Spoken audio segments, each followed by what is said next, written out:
నిపుణులైన మా ఫ్యాకల్టీ అందించే కెరియర్ గైడెన్స్ వీడియోస్ కోసం ఇప్పుడే డౌన్లోడ్ చేసుకోండి S&S యాప్. ఈ యాప్ మీ చెంత ఉంటే ఇక మీ భవిష్యత్తు బంగారుమయం. కాంటాక్ట్ 8070555577. S&S వారి ఆన్లైన్ క్లాసెస్కు స్వాగతం. నేను మీ విజయ్ సార్. ఈ వీడియోలో మనం ప్రత్యేకించి ఇటు ఒకవైపు కోవిడ్ పాండమిక్తో మనం సతమతమవుతూ ఉంటే మరోవైపు అన్ఎంప్లాయ్మెంట్ మనల్ని వెంటాడుతూ ఉంది. మరి ఈ తరుణంలో కేంద్ర ప్రభుత్వం నుంచి కేవలం 10th క్లాసు క్వాలిఫికేషన్తో దాదాపు 25,000+ వేకెన్సీస్తో నూతనంగా విడుదల చేయబడినటువంటి ఒక ప్రత్యేక నోటిఫికేషనే జీడీ కానిస్టేబుల్. దీన్నే మనము జనరల్ డ్యూటీ కానిస్టేబుల్గా అభివర్ణిస్తాం. మరి ఈ జనరల్ డ్యూటీ కానిస్టేబుల్కి వేకెన్సీస్కి సంబంధించి కానీ, పరీక్షా విధి విధానానికి సంబంధించి కానీ, ఈ నోటిఫికేషన్ యొక్క పూర్వపరాలకు సంబంధించినటువంటి మొత్తము విశేషాలను ఈ యొక్క వీడియోలో మనం ప్రత్యేకంగా చూద్దాం. మరి ఇక్కడ ప్రత్యేకంగా తీసుకుంటే స్టాఫ్ సెలక్షన్ కమిషన్ నుంచి విడుదల చేయబడినటువంటి భారీ నోటిఫికేషన్స్లో ఇది ఒకటి. జూలై 17వ తేదీన ప్రత్యేకంగా ఈ యొక్క నోటిఫికేషన్ను కేంద్ర ప్రభుత్వం ద్వారా రిలీజ్ చేయడం అనేటటువంటిది జరిగింది. మరి ఇక్కడ స్టాఫ్ సెలక్షన్ కమిషన్కు సంబంధించి మనం చూసుకున్నప్పుడు ఈ యొక్క జీడీ కానిస్టేబుల్ అనేటటువంటిది కేవలము 10th క్లాస్ స్థాయి క్వాలిఫికేషన్తో దాదాపు 35,000 రూపాయల వరకు శాలరీని ప్రతి మంత్ పొందేటటువంటి సౌకర్యం ఉన్న ఒక గొప్ప జాబ్గా మనం చెప్పుకోవచ్చు. మరి ఈ యొక్క జీడీ కానిస్టేబుల్ పరంగా మనం తీసుకుంటే ఇటు ఏపీ కానీ అటు తెలంగాణ పరంగా కానీ చాలామంది అభ్యర్థులకు దీని గురించి పూర్తి అవగాహన అనేటటువంటిది చాలా తక్కువగా ఉంటుంది. మరి ఆ దృష్టిలోనే మనం ఆలోచించుకొని S&S ద్వారా మీకు పూర్తి స్థాయిలో దీనికి సంబంధించినటువంటి అంశాలను మీ ముందుకు తీసుకొస్తూ ఉన్నా. మరి ఇక్కడ చూద్దాం. ఈ యొక్క జీడీ కానిస్టేబుల్కు సంబంధించి ప్రధానంగా మనము అంటే అప్లై చేయాలి అన్నా, నోటిఫికేషన్ వివరాలు మనకు తెలియాలి అన్నా ఖచ్చితంగా ఏ సైట్లో మనకు ఈ యొక్క నోటిఫికేషన్ అవైలబిలిటీలో ఉంటుందనేది మనకు తెలియాలి. So that is the first thing. మీరు అందరూ కూడా ssc.nic, నేను ఇక్కడ క్యాప్స్లో రాస్తున్నాను, ఓకే, .in అనేటటువంటి సైట్లో మనము లాగిన్ అవ్వాలి. Okay, so this is the important site that we have to remember, right? ssc.nic.in అనేటటువంటి సైట్. సో ఇందులో ఈ నోటిఫికేషన్కు సంబంధించినటువంటి విశేషాలు వివరాలన్నీ కూడా పొందుపరచడం జరిగింది. ఓకే, ఇక నెక్స్ట్ ఈ యొక్క జీడీ కానిస్టేబుల్కు సంబంధించి ముఖ్యమైనటువంటి డేట్స్ ఏమేమి ఉన్నాయి. ఇక్కడ online application, okay, online application అనేటటువంటిది 17th జూలై నుంచి స్టార్ట్ అవుతుంది. 31st ఆగస్టు 2021 వరకు మనకు అప్లై చేసుకోవడానికి అవకాశం అనేటటువంటిది ఇక్కడ కల్పించబడింది. ఓకే, తర్వాత ఎగ్జామినేషన్ డేట్కు సంబంధించి తీసుకున్నప్పుడు విల్ బీ అనౌన్స్డ్ లేటర్, అంటే తర్వాత ఎగ్జామ్కి సంబంధించినటువంటి డేట్ని అనౌన్స్ చేస్తారు. ప్రస్తుతం మాత్రం నోటిఫికేషన్ ఇష్యూ చేశారు, వేకెన్సీస్ నోటిఫై చేశారు, తర్వాత ఏ ఫోర్సెస్లో ఏ పోస్టులు ఉంటాయి అంత కూడా క్లారిటీ ఇచ్చారు. ఈ ఆన్లైన్ అప్లికేషన్ అనేటటువంటిది 17th జూలై నుంచి స్టార్ట్ అవ్వడం అనేటటువంటిది జరిగింది. ఓకే, ఇక నెక్స్ట్ దీనికి సంబంధించి ఏజ్ అనేటటువంటిది చాలా కీలకం. ఓకే, సో యూత్ పరంగా మనకు అత్యంత ముఖ్యమైనటువంటి జాబ్స్లో ఇది ఒకటిగా మనం చెప్పుకోవచ్చు సెంట్రల్ గవర్నమెంట్ పరంగా. మరి ఇక్కడ మనం చూసుకుంటే 18 నుంచి 23 సంవత్సరాల వయస్సు, అంటే ఆగస్టు 1 నాటికి, ఓకే, ఆగస్టు 1 నాటికి, ఆగస్టు 1, 2021 నాటికి 18 నుంచి 23 సంవత్సరాల వయస్సు అనేటటువంటిది వ్యక్తులు కలిగి ఉండాలి. ఓకే, అప్పుడు మనకు ఈ యొక్క పోస్టులకు సంబంధించినటువంటి ఎలిజిబిలిటీ అనేటటువంటిది ఉంటుంది, రైట్? ఇక ఈ ఏజ్కి సంబంధించి కొంత రిలాక్సేషన్ కూడా నోటిఫికేషన్లో పొందుపరచడం జరిగింది. క్లియర్? మరి ఇక్కడ మనం చూసుకుంటే పర్మిజబుల్ రిలాక్సేషన్స్, ఓకే, ఏజ్ రిలాక్సేషన్కి సంబంధించి తీసుకున్నప్పుడు SC/ST వాళ్ళకి 5 years ఉంటుంది, ఓబీసీకి 3 years వరకు రిలాక్సేషన్ ఉంటుంది. ఓకే, ఎక్స్ సర్వీస్ మెన్ అయితే 3 years, అలాగే children and dependent of victims killed in the 1984 rights కానీ, తర్వాత కమ్యూనల్ రైట్స్ ఆఫ్ 2002 ఇన్ గుజరాత్లో సంభవించినటువంటి యొక్క వివిధ రకాల ఇన్సిడెంట్కి సంబంధించి ఎవరైనా వ్యక్తులు ఉంటే వాళ్ళ కుటుంబాలకు సంబంధించిన వ్యక్తులకు 5 years వరకు రిలాక్సేషన్ అనేటటువంటిది ఉంటుంది. అలాగే children and dependent of victims killed in the 1984 rights, అక్కడ చనిపోయిన వాళ్ళు కానీ ఎవరన్నా తర్వాత వారికి 8 years వరకు రిలాక్సేషన్ అనేటటువంటిది కల్పించబడుతుంది. అలాగే ఇక్కడ మనకు గుజరాత్ రైట్స్కి సంబంధించి కానీ 84 రైట్స్కి సంబంధించి కానీ 10 years వరకు రిలాక్సేషన్ అనేటటువంటిది కల్పించబడింది. క్లియర్? అంటే ఈ 3 అంశాలు అనేటటువంటివి కొంతమందికి మాత్రమే వర్తించేటటువంటివి. ఓకే, బట్ ఇన్ జనరల్గా ఇక ఎక్స్ సర్వీస్ మెన్ కానీ ఓబీసీ కానీ ఎస్సీ ఎస్టీకి సంబంధించినప్పుడు 5 years 3 years + 3 years అనేటటువంటి రిలాక్సేషన్ను మనం ప్రత్యేకించి గుర్తుంచుకోవాలి. ఓకే, సో ఏజ్కి సంబంధించినటువంటి అంశాలు ఇవి. ఖచ్చితంగా వ్యక్తులు 1998 August 2 ఎర్లియర్ దాన్ అన్నమాట. ఇక్కడ candidate should not have been born earlier than 2/8/1998 and later than 1/8/2003 అనేటటువంటి అంశం బేస్ చేసుకున్నప్పుడు ఈ ఏజ్ అనేటటువంటిది ఉంటుంది. That is not the criteria higher. ఇది మనం గుర్తుంచుకోవాల్సినటువంటి అంశం. ఓకే, ఇక నెక్స్ట్ ఎడ్యుకేషన్ క్వాలిఫికేషన్. పదే మీకు చెప్తూ ఉన్నాను, 10th class. Okay, so SSC క్వాలిఫికేషన్తో మనకు ఎస్ఎస్సి నుంచి రిలీజ్ అయినటువంటి నోటిఫికేషన్. కాబట్టి 10th ఆర్ ఈక్వలెంట్ మెట్రికులేషన్ పూర్తి చేసినటువంటి అందరూ కూడా 18 నుంచి 23 సంవత్సరాల వయసు ఉన్నవారు ఖచ్చితంగా దీనికి ఎలిజిబిలిటీని కలిగి ఉన్నారు. కాబట్టి దాని పరంగా మనం చూసుకోవాలి. ఓకే, సో నోటిఫికేషన్లో ఇచ్చినటువంటి అంశం చూసుకున్నప్పుడు August 1, 2020 నాటికి ఈ క్వాలిఫికేషన్ అక్వైర్ చేసి ఉండాలి. Clear? The candidate must have passed matriculation or 10th class examination from a recognised board or university. Clear? ఇక నెక్స్ట్ సెలక్షన్ ప్రొసీజర్, ఎంపిక విధానము.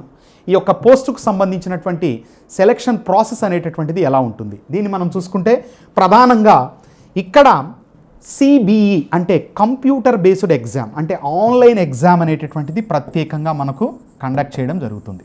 ఓకే, ఇక్కడ మీరు అభ్యర్థులు కూడా గుర్తుంచుకోవాలి, ఆన్లైన్ ఎగ్జామ్ అంటే మనం ఎక్కడికో పోయి రాయాల్సి వస్తుంది కదా, మనం కొంచెం ఇబ్బందులు పడాల్సిన పరిస్థితి వస్తుందేమో అని అనుకుంటారేమో. మీకు ఎగ్జామినేషన్ సెంటర్స్ కూడా చూపిస్తాను.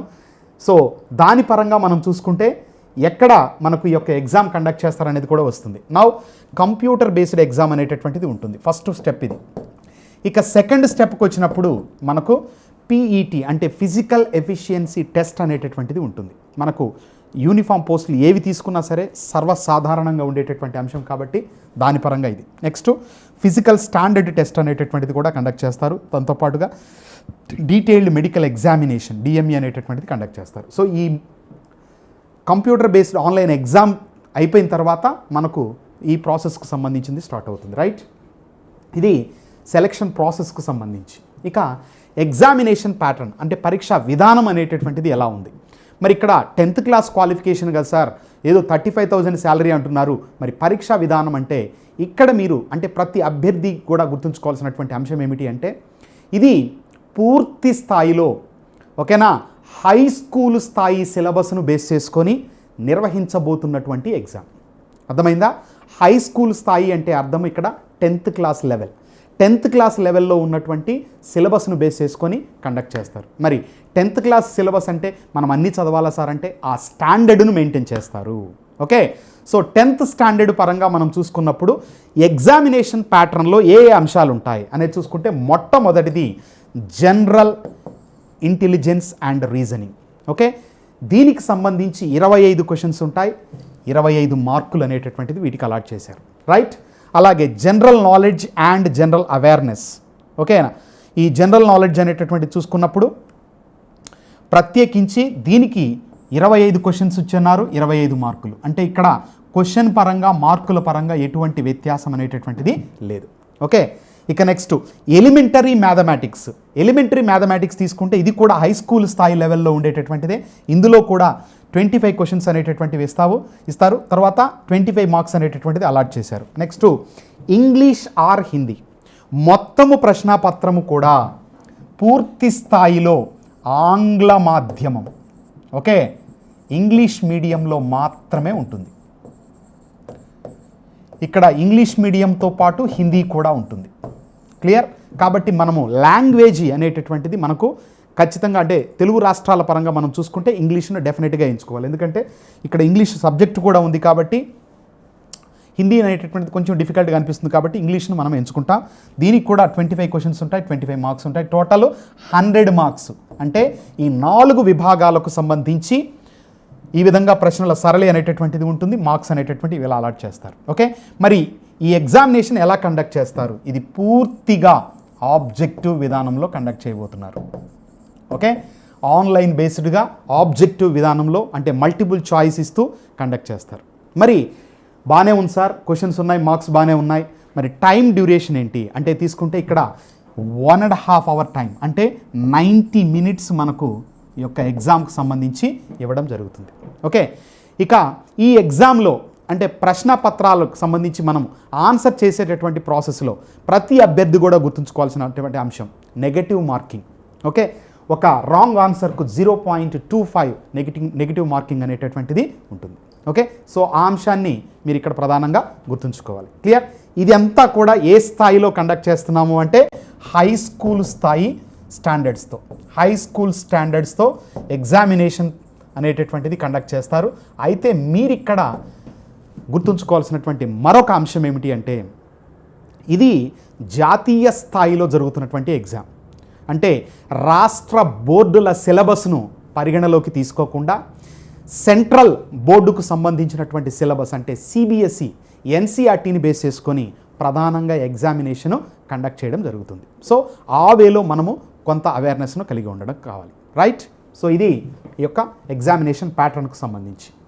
ఇక నెక్స్ట్, ఈ జీడీ కానిస్టేబుల్ పోస్ట్లో మనం జాయిన్ అయినప్పుడు మన యొక్క అంటే మనం ఏ వర్క్లోకి ఎంటర్ అవుతున్నా, ఏ ఉద్యోగం సంపాదించినా జీతభత్యాలు అనేటటువంటివి మనకు చాలా కీలకంగా ఉండే అంశం. కాబట్టి ఇక్కడ 10th క్లాస్ స్థాయిలోనే అంటున్నారు కదా, ఇదేదో నామినల్ అనుకుంటున్నారేమో. చూడండి, ఇక్కడ ఇది as per the present pay scale ప్రకారం మనం చూసుకున్నప్పుడు లెవెల్ 3లో మనకు అవైలబిలిటీలో ఉన్నటువంటి ప్రకారం చూసుకుంటే ఇక్కడ 21,000 అంటే 21,700 నుంచి 69,100 వరకు పే స్కేల్ అనేటటువంటిది ఉంటుంది. ఇక్కడ గుర్తుంచుకోండి, పే స్కేల్ వేరు, మనం తీసుకోబోయేటటువంటిది వేరు. పే స్కేల్ అంటే అర్థము మిమ్మల్ని ఆ పోస్ట్లోకి సెలెక్ట్ అయిన తర్వాత ఆ పే స్కేల్లోకి ఇన్సర్ట్ చేస్తారు. ఆ పే స్కేల్లోకి ఇన్సర్ట్ చేసినప్పుడు మీ బేసిక్ అనేటటువంటిది 21,700 నుంచి స్టార్ట్ అవుతుంది. ఓకేనా? మరి యొక్క 21,700కు డిఏ అనేటటువంటిది, హెచ్ఆర్ఏ అనేటటువంటిది, ఓకేనా, తర్వాత అంటే డిఏ అంటే దానికి సంబంధించి అంటే మన బేసిక్ని బేస్ చేసుకొని దాన్ని క్యాలిక్యులేట్ చేస్తారు. అలాగే హెచ్ఆర్ఏ, తర్వాత ట్రాన్స్పోర్ట్ అలవెన్సెస్ టీఏ, ఇలాంటివి మొత్తం క్యాలిక్యులేట్ చేసుకున్నప్పుడు దాదాపు ఒక 35,000 ప్లస్ వరకు మనకు మొట్టమొదటి మంత్లోనే శాలరీ అనేటటువంటిది అందుతుంది. ఓకే, సో ఈ అంశం మీరు ప్రధానంగా గుర్తుంచుకోవాలి. సో దీన్ని తక్కువగా అంచనా వేయకండి. 10th క్వాలిఫికేషన్ అంటే నామినల్గా ఉంటుంది అనుకుంటున్నారేమో. సెంట్రల్ గవర్నమెంట్లో నామినల్గా ఉండేటటువంటి పోస్టులు చాలా అరుదుగా ఉంటాయి. ఓకేనా? సో 25,000 వేకెన్సీస్, అది మనం ప్రధానంగా ఇక్కడ గుర్తుంచుకోవాలి. క్లియర్? ఇక నెక్స్ట్, ఈ పోస్టుకు సంబంధించి మనం ఎగ్జామ్లో అపియర్ అయినప్పుడు, ఓకేనా, ఎన్సీసీ ఎవరన్నా కలిగి ఉంటే వారికి ప్రధానంగా ఇక్కడ కొంత ఇన్సెంటివ్ అనేటటువంటిది ఇవ్వడం జరుగుతుంది. మరి ఇక్కడ మనం చూసుకుంటే ఎవరైతే ఎన్సీసీ సి సర్టిఫికేట్ను కలిగి ఉన్నారో, ఎన్సీసీ సి సర్టిఫికేట్ను కలిగి ఉన్నారో, ఆ ఎన్సీసీ సి సర్టిఫికేట్ను కలిగి ఉన్నటువంటి వ్యక్తులకు 5% of the maximum marks of the examination. అంటే ఒక క్యాండిడేట్కు ఫర్ ఎగ్జాంపుల్ 100కు 80 వచ్చాయి అనుకుందాం. ఓకే, 100కు ఎంత వచ్చాయండి? 80 మార్క్స్ వచ్చాయి. ఇప్పుడు అతనికి గనక సి సర్టిఫికేట్ ఉంటే 5% అంటే 5 మార్క్స్ అలాట్ చేస్తారు. So that his score will be 85. Okay, ఆ విధంగా బి సర్టిఫికేట్ ఉంటే 3% అంటే 3 మార్క్స్, ఎన్సీసీ ఏ సర్టిఫికేట్ ఉంటే 2% అంటే 2 మార్క్స్ను వారికి బోనస్గా కలపడం అనేటటువంటిది జరుగుతుంది. కాబట్టి ఇక్కడ ఎవరైతే ఎన్సీసీ సర్టిఫికేట్స్ను కలిగి ఉన్నారో ఆ అభ్యర్థులకు కొంత సౌకర్యం అనేటటువంటిది మార్క్స్ పరంగా ఉంటుంది. ఓకే, సో ఈ అంశాన్ని కూడా మనం ఇక్కడ ప్రధానంగా గుర్తుంచుకోవాలి. రైట్? ఇక వేకెన్సీస్ తీసుకుంటే డిఫరెంట్ ఫోర్సెస్లో ఉన్న వేకెన్సీస్ మొత్తం కూడా మీకు క్లియర్గా ఇక్కడ చూపిస్తున్నాం. ఓకే, దాదాపు మీకు చెప్పినట్లే 25,000 ప్లస్ అన్నాం. 25,271 పోస్టులు మొత్తం కూడా మనం ఇక్కడ చూసుకున్నప్పుడు ఫోర్సెస్ పరంగా తీసుకుంటే బార్డర్ సెక్యూరిటీ ఫోర్స్ BSF అంటారు. తర్వాత CISF అంటే సెంట్రల్ ఇండస్ట్రియల్ సెక్యూరిటీ ఫోర్స్ అని పిలుస్తారు. అలాగే CRPF అని అంటే సెంట్రల్ రిజర్వ్ పోలీస్ ఫోర్స్ అని పిలుస్తారు. అలాగే SSB ఓకే సహస్ర సీమ బల్ అని పిలుస్తాము. తర్వాత ITBP Indo Tibetan border police అని పిలుస్తారు. AR అస్సాం రైఫిల్స్ అని అంటాం. NIA నేషనల్ ఇన్వెస్టిగేషన్ ఏజెన్సీ అని పిలుస్తారు. తర్వాత SSF అంటే సెక్రటేరియట్ సెక్యూరిటీ ఫోర్స్గా దీన్ని అభివర్ణిస్తారు. ఇలా మొత్తం మనం చూసుకున్నప్పుడు ఇక్కడ మేలు పరంగా అంటే అబ్బాయిలకు అమ్మాయిలకు సంబంధించి మేలు ఫీమేల్కు సంబంధించి మనం చూసుకున్నప్పుడు ఓవరాల్గా మేల్కి అయితే 22,424 పోస్ట్ వేకెన్సీస్ ఉంటే ఫీమేల్కు సంబంధించి 2,847 ఓకే 22,424 పోస్టులు వచ్చి అబ్బాయిలకు 2,847 అమ్మాయిలకు టోటల్గా 25,271 పోస్టులు అనేటటువంటివి ఈ నోటిఫై చేయడం జరిగింది. క్లియర్? ఇది ఫోర్సెస్ పరంగా ఉండేటటువంటి వేకెన్సీస్ లిస్టు. ఇక సెంటర్స్ ఆఫ్ ఎగ్జామినేషన్ ఇది మనకు కీలకం.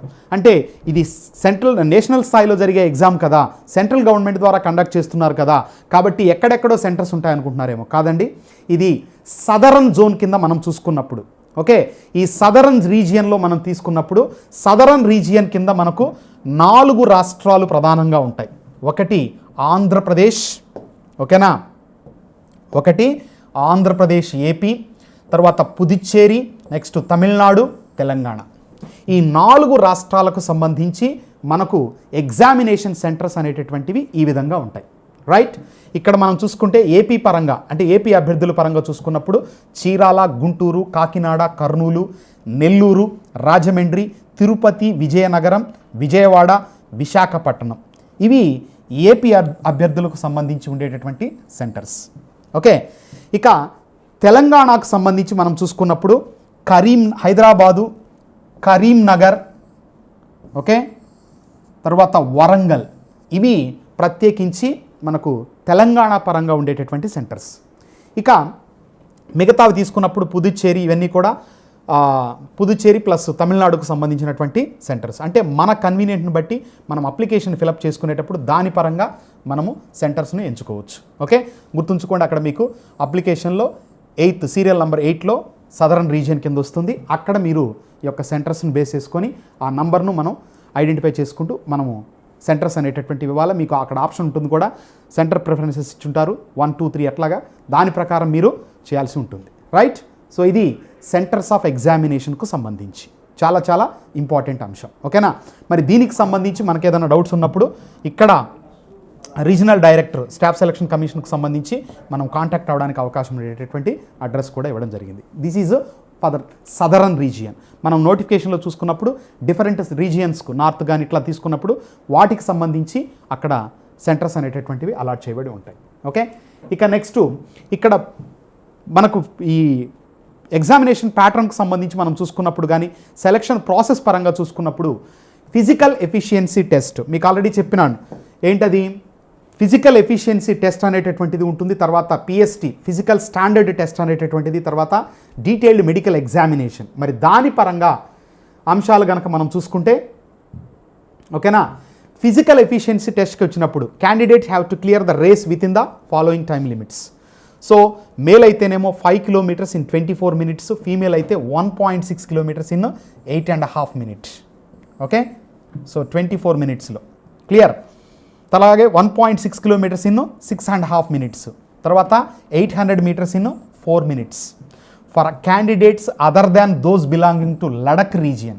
అంటే మనకి ఇది వర్తిస్తుంది. ఓకే లడక్ రీజియన్కు సంబంధించిన వాళ్ళైతే మాత్రం ఇది వాడికి అప్లికబుల్ అవుతుంది. అంటే మన పరంగా చూసుకుంటే 5 kilometers in 24 minutes మేల్ అయితే, ఫీమేల్ అయితే 1.6 kilometers in 8.5 minutes. Okay so ఈ ఏరియాలో మనం కాన్సన్ట్రేట్ చేసుకోవాలి. ఓకే నెక్స్ట్ ఫిజికల్ స్టాండర్డ్కు సంబంధించి మనం చూసుకున్నప్పుడు ఇక్కడ మేల్ హైట్ పరంగా చూసుకుంటే 170 centimeters ఉండాలి, ఫీమేల్ అయితే 157 centimeters ఉండాలి డెఫినెట్గా. క్లియర్? మరి దీనికి సంబంధించి కూడా కొంత రిలాక్సేషన్ ఇవ్వడం జరిగింది. సో షెడ్యూల్డ్ ట్రైబ్స్కు సంబంధించి కానీ, all scheduled tribe candidates of north eastern states కానీ, all scheduled tribe candidates of left wing extremism affected districts కానీ, candidates following in the category of Garhwalis, Kumaons, Dogras, Marathas వీటికి సంబంధించి ఉన్నప్పుడు కొంత రిలాక్సేషన్ అనేటటువంటిది వాటి పరంగా ఉండేటటువంటి అంశాలు అవి. ఓకే, సో అక్కడ ఈ మామూలుగా అయితే మాత్రం డెఫినెట్గా 170 for male, 157 centimetres for female అనేటటువంటిది కంపల్సరీ. ఇక చెస్ట్కి సంబంధించి తీసుకున్నప్పుడు మేల్ క్యాండిడేట్స్ చెస్ట్ ఎక్స్పాన్షన్ తీసుకుంటే అన్ఎక్స్పాండెడ్గా ఉన్నప్పుడు 80 సెంటీమీటర్స్ ఉండాలి. మినిమం ఎక్స్పాన్షన్ అంటే 80+5గా ఉండాలి సెలక్షన్ ప్రొసీజర్కు. అన్ఎక్స్పాండెడ్లో 80 ఉంటుంది, ఎక్స్పాండ్ అయిన తర్వాత 5 యాడ్ అవుతుంది. సో దట్ 8+5 80+5 85 అనేటటువంటిది ఉంటుంది. ఓకే, మరి ఇక్కడ కూడా షెడ్యూల్డ్ ట్రైబ్స్కు సంబంధించి 76 అన్ఎక్స్పాండెడ్, మినిమమ్ ఎక్స్పాన్షన్ 5 అంటే 76+5 అంటే 81 అనేటటువంటిది వాళ్ళకు అవకాశం ఇవ్వబడింది. అలాగా కొన్ని కేటగిరీస్ ఏవైతే ఉన్నాయో వారికి సంబంధించి కూడా రిలాక్సేషన్ అనేటటువంటిది మనకు నోటిఫికేషన్లో క్లియర్గా ఉంటుంది. రైట్, సో ఇది ఈ యొక్క ఫిజికల్ స్టాండర్డ్ టెస్ట్కి సంబంధించి, తర్వాత ఫిజికల్ ఎఫిషియన్సీ టెస్ట్కు సంబంధించి మనము ఖచ్చితంగా పాస్ అవ్వాల్సినటువంటి అంశం. అంటే ఇంక్లూడింగ్ ఈ యొక్క సిబిఐ ఏదైతే కంప్యూటర్ బేస్డ్ ఎగ్జామినేషన్ ఏదైతే ఉందో దాని పరంగా ఉండేటటువంటి అంశాలు. ఇక మెడికల్ ఎగ్జామినేషన్కి సంబంధించి తీసుకున్నప్పుడు ఎవరైతే షార్ట్ లిస్ట్ చేస్తున్నారో వాళ్ళకి సంబంధించినటువంటి detailed examination from the pool of candidates who qualify for PET or PST వాళ్ళకి సంబంధించినటువంటి మొత్తము మెడికల్ చెకప్ అనేటటువంటిది ఉంటుంది. ఓకే, సో ఇది మనకు దీని పరంగా ఉండేటటువంటి అంశాలు. మరి ఈ యొక్క జీడీ కానిస్టేబుల్ ఎగ్జామినేషన్కు సంబంధించినటువంటి అప్లికేషన్ ప్రాసెస్ పరంగా చూసుకున్నప్పుడు ఫీ అనేటటువంటిది 100 రూపీస్ ఉంటుంది. మరి ఇది అందరూ పే చేయాలా అంటే అవసరం లేదు. ఇక్కడ women candidates and candidates belonging to scheduled caste, okay, women and candidates belonging to scheduled caste. ఇక్కడ ఉమెన్ పరంగా తీసుకుంటే ఓసీ కావచ్చు, ఓబీసీ కావచ్చు, ఎస్సీ కావచ్చు, ఎస్టీ కావచ్చు, ఏదైనా కావచ్చు. ఉమెన్కి అయితే నిల్. మరి మేల్ పరంగా మనం చూసుకున్నప్పుడు candidates belonging to scheduled caste, scheduled tribes and ex servicemen eligible for reservation or exempted from payment of fee. Okay, so కాబట్టి ఆ విషయంలో మనం ఇక్కడ ఖచ్చితంగా తీసుకోవచ్చు. ఇక్కడ నెట్ బ్యాంకింగ్ కావచ్చు, ఈ యొక్క ఎస్బీఐ కావచ్చు, ఇలా మనము పేమెంట్ అనేటటువంటిది దీనికి సంబంధించినటువంటి details. So 100 rupees payment. Right, ఇక ఈ యొక్క జీడీ కానిస్టేబుల్ ఎగ్జామినేషన్కు సంబంధించి ఎక్కువ మంది అభ్యర్థులు మన నుంచి ఆశించేది కూడా ఏంటంటే, సార్ ప్రాసెస్ అంతా బాగానే ఉంది, ఓకే, ఇదంతా ఏ సిలబస్ మనం చదవాలి. ఓకే, మరి ఈ సిలబస్ పరంగా మీరు చూసుకున్నప్పుడు ఈ అంశాలను ప్రధానంగా మనం ఇక్కడ గుర్తుంచుకోవాలి. ఇందులో మొదటి కేటగిరీగా మనకున్నటువంటి జనరల్ ఇంటెలిజెన్స్ అండ్ రీజనింగ్ పరంగా మనం చూసుకుంటే సిలబస్లో ఏ అంశాలు మనం ప్రధానంగా దృష్టి పెట్టాలంటే ఇక్కడ 2 ఉన్నాయి. జనరల్ ఇంటెలిజెన్స్ ఉంది, రీజనింగ్ 2 ఉన్నాయి. కాబట్టి అనాలజీసు, సిమిలారిటీస్ అండ్ డిఫరెన్సెస్, ఓకేనా, spatial visualisation, spatial orientation, visual memory, discrimination, observation, relationship concepts, arithmetical reasoning and figural classification, arithmetic number series, non verbal series, coding and decoding. అంటే ఇక్కడ ఇంటెలిజెన్స్ పరంగా, reasoning పరంగా 2 అంశాలపై దృష్టి పెట్టాల్సినటువంటి మెయిన్ ఇంపార్టెంట్ టాపిక్స్ను మీకు ఇక్కడ ఇవ్వడం జరిగింది. రైట్, సో వీటిపైన మనం దృష్టి పెట్టినట్లయితే ఇక్కడ వచ్చేటటువంటి మార్క్స్ను ఈజీగా ఆన్సర్ చేయడానికి అవకాశం అనేటటువంటిది ఉంటుంది. అంటే ఈ విభాగం నుంచి మనకు 25 మార్క్స్ అనేటటువంటిది అలాట్మెంట్ జరిగింది. Okay, so that we have to keep in mind. Clear. ఇక నెక్స్ట్ రెండవ విభాగం ఏముంది మనకు? ద సెకండ్ కేటగిరీ ఏంటంటే general knowledge and general awareness. మరి వేటి పరంగా మనము ఈ జనరల్ నాలెడ్జ్ అవేర్నెస్ను కలిగి ఉండాలి? ఇక్కడ స్పోర్ట్స్ కానీ, ఓకే, అంటే జరిగేటటువంటి ఈవెంట్స్, అటు జీకే పరంగా కావచ్చు, కరెంట్ ఈవెంట్స్ కావచ్చు, తర్వాత history, next culture, geography, economic scene అంటే ప్రజెంట్ ఉన్నటువంటి ఆర్థిక పరిస్థితులకు సంబంధించి కానీ, జనరల్ పాలిటీ, తర్వాత ఇండియన్ కాన్స్టిట్యూషన్. నెక్స్ట్ ఇక్కడ జనరల్ పాలిటీ అనేటటువంటిది ఇండియన్ కాన్స్టిట్యూషన్ ఆల్మోస్ట్ మనం చదివేటప్పుడు కంబైన్డ్గానే చదువుకుంటాం. ఇక general science and scientific research, ఈ యొక్క 8 విభాగాల మీద మనము దృష్టి పెట్టాలి. ఇక్కడ అవేర్నెస్లో కరెంట్ ఈవెంట్ అనేటటువంటిది కూడా జాయిన్ అవుతుంది. జనరల్ నాలెడ్జ్లో స్టాక్ అనేటటువంటిది ఉంటుంది. సో ఈ యొక్క స్టాక్ ప్లస్ కరెంట్ ఈవెంట్స్ రెండింటిని మనము కలగలుపుకొని చదువుకోవడం ద్వారా ఇక్కడ మనకు మళ్ళీ 25 మార్క్స్ అలాట్మెంట్ అనేటటువంటిది ఉంటుంది. ఓకే, సో ప్రాథమిక స్థాయిలో, ప్రైమరీ స్థాయిలోనే ఇక్కడ ఎక్కువగా ఉంటుంది కాబట్టి దాని వేలో మనము ప్రయత్నం చేయగలిగినట్లయితే చాలు. ఓకే, అంటే మనకు ఉన్నటువంటి హిస్టరీ, కల్చర్ వీటికి సంబంధించి చూసుకున్నప్పుడు ఓవరాల్గా ఇటు బిఫోర్ ఇండిపెండెన్స్ కానీ ఆఫ్టర్ ఇండిపెండెన్స్ కానీ జరిగినటువంటి మార్పుల పరంగా ఏదైతే ఉందో హిస్టారికల్గా, తర్వాత ఏన్షియంట్ హిస్టరీ పరంగా, మిడివల్ కానీ, తర్వాత మోడర్న్ హిస్టరీ పరంగా, ఓకే. ఇక జాగ్రఫీ తీసుకున్నప్పుడు మన ఇండియన్ జాగ్రఫీ పరంగా ఉన్నటువంటి అంశాలు, ఓకే, ఇవి కీలకంగా ఉంటాయి. అయితే ఇక్కడ మీరు ఈ అంశాల పరంగా స్టాండర్డ్ బుక్స్ను ఎక్కువగా చదవడానికి దృష్టిని కేంద్రీకరించండి. అంటే ఇక్కడ మీకు ఆల్రెడీ చెప్పినట్టు సిబిఎస్ఈ సిలబస్ను బేస్ చేసుకొని ఎక్కువగా ఉంటుంది కాబట్టి ఆ వేలో మీ యొక్క ప్రిపరేషన్ కనుక ఉన్నట్లయితే డెఫినెట్గా మనం ఆన్సర్ చేయొచ్చు, ఈజీగా క్రాక్ చేయడానికి కూడా అవకాశం ఉంటుంది. ఓకే, ఇక నెక్స్ట్ తరువాత 3వ విభాగం తీసుకుంటే ఎలిమెంటరీ మ్యాథమెటిక్స్. ఓకే, ఇది కూడా హై స్కూల్ స్థాయి స్టాండర్డ్స్తోనే మనకు క్వశ్చన్ పేపర్లో అపియర్ కావడం అనేది జరుగుతుంది. మరి దీని పరంగా మనం చూసుకుంటే ఏ అంశాలపైన మనం ప్రధానంగా దృష్టి పెట్టాలి?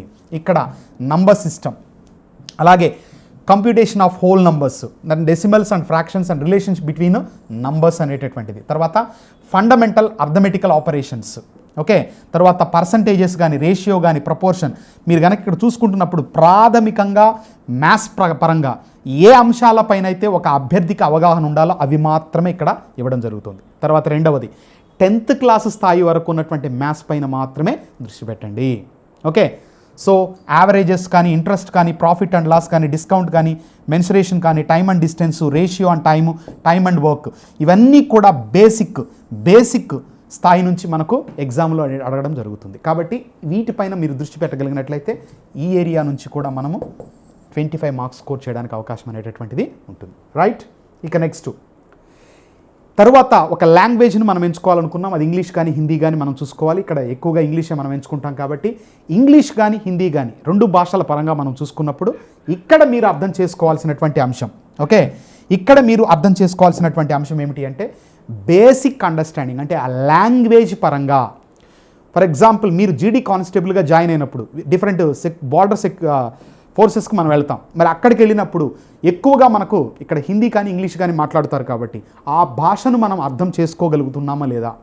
సో దానికి సంబంధించినటువంటి బేసిక్ లాంగ్వేజ్ అనేటటువంటిది, బేసిక్ కాంప్రహెన్షన్ అనేటటువంటిది అభ్యర్థులకు ఖచ్చితంగా ఉండడం అనేదే కావాలి ఇక్కడ. అంతేగాని ఏదో ఇంగ్లీషు ప్రొఫిషియన్సీ బాగా ఉంటేనే మనం ఈ ఎగ్జామ్లో సక్సెస్ కాగలము అనేటటువంటి అపోహలు మాత్రం మీరు పెట్టుకోవద్దు. ఓకే, సాధారణ స్థాయి ఇంగ్లీష్ నాలెడ్జ్తో దీన్ని క్రాక్ చేయడానికి అవకాశం అనేటటువంటిది ఉంటుంది. సో ఇక్కడ నుంచి కూడా మనకు 25 మార్క్స్ టోటల్ 4 విభాగాల నుంచి 25 మనం చూసుకున్నప్పుడు టోటల్ మనకు 100 మార్క్స్ అనేటటువంటిది అలాట్ చేయడం జరిగింది. ఓకే, సో ఇది మనకు ఈ యొక్క జీడీ కానిస్టేబుల్ పరంగా చూసుకున్నప్పుడు ఓవరాల్గా ఉండేటటువంటి ఎగ్జామినేషన్ ప్యాటర్న్ కానీ, సిలబస్కు సంబంధించినటువంటి అంశాల పరంగా కానీ, ఓకేనా. తర్వాత ఈ నోటిఫికేషన్ అనేటటువంటిది ఆల్రెడీ అప్లికేషన్ ప్రాసెస్ అనేటటువంటిది స్టార్ట్ అయింది కాబట్టి ఎవరైతే అభ్యర్థులు దీనికి సంబంధించినటువంటి ఆ క్వాలిఫికేషన్ ప్లస్ ఆ ఏజ్కి సంబంధించినటువంటి అంశాలను కలిగి ఉన్నారో వారందరూ కూడా అప్లై చేసి ఖచ్చితంగా సక్సెస్ వైపు వెళతారని చెప్పేసి ఆశిస్తూ once again I wish you all the best.